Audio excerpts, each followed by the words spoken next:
Hey everyone, आप सभी का वेलकम है मेरे इस छोटे से मिनी ब्लॉग में।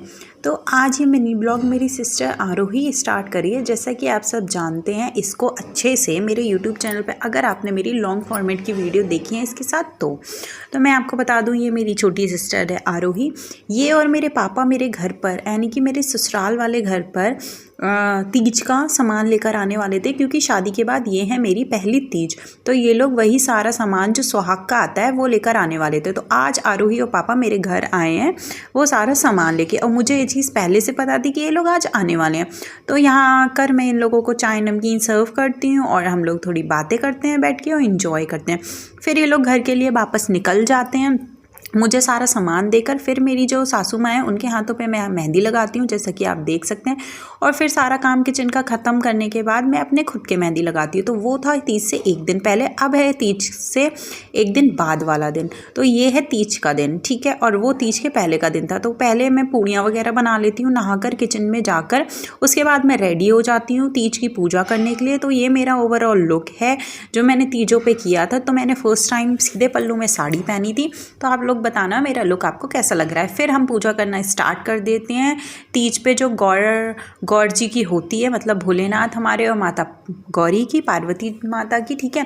तो हम वो पूजा करना स्टार्ट कर देते हैं। तो मैं अपनी मदर इन लॉ के साथ मिलकर ये पूजा करती हूँ। तो हम दोनों सास बहुएं ये पूजा अच्छे से कर लेते हैं। और मुझे जो भी चीज़ें नहीं आती हैं वो मम्मी जी यहाँ पर मुझे बताती जाती हैं, क्योंकि ये है मेरी शादी के बाद की पहली तीज। उसके बाद जो गौरा मैया को हम सामान सारा सुहाग की चीज़ें लगाते हैं वो हम खुद के भी लगाते हैं। तो इसीलिए हम यहाँ पे आलता लगा रहे हैं। कुछ लोग इसको महावर भी बोलते हैं। तो हम दोनों लोग ये आलता अपने पैरों में लगा लेते हैं।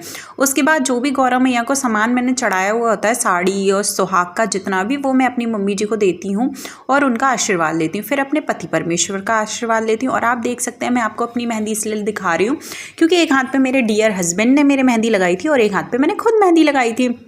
फिर उसके बाद शाम को मेरे हस्बैंड इवनिंग वॉक पे जाते हैं। तो तीज वाले दिन ही मैं इनके साथ शाम को इवनिंग वॉक पे चली जाती हूँ। और सैयारा मूवी का क्रेज़ इतना चढ़ा हुआ है और उनके सॉन्ग का, तो हम लोग वही कार में एंजॉय करते हैं, सुनते हैं और फिर पहुँच जाते हैं जहाँ पे ये वर्कआउट करते हैं वहाँ पर। फिर मैं इनके साथ थोड़ा सा वर्कआउट करती हूँ। वहाँ पर एक बहुत ही अच्छा मंदिर बना है और हम लोग कैंट के एरिया में जाते हैं वर्कआउट करने। फिर मैं भी इनके साथ थोड़ी बहुत वॉक कर लेती हूँ। और नेक्स्ट डे था मंडे, तो हमें कुछ बेलपत्र भी चाहिए थी। तो हम यहाँ पर जो भोलेनाथ के लिए बेलपत्र चढ़ती हैं वो तोड़ने लगते हैं। और यहाँ देख सकते हैं आप पास में भोलेनाथ का मंदिर भी है। और फिर वहाँ कैंट के एरिया में इतनी मोरों की आवाज़ आती है, मोर होते हैं। तो वहाँ पे देखिए हमें एक सुंदर सा मोर भी दिख गया। उसके बाद हम लोग दाल वगैरह खाते हैं, मम्मी जी के लिए घर के लिए पैक कराते हो। मेरे चैनल पर जाके बाकी आप इसका फुल ब्लॉग देख सकते हैं। बाय।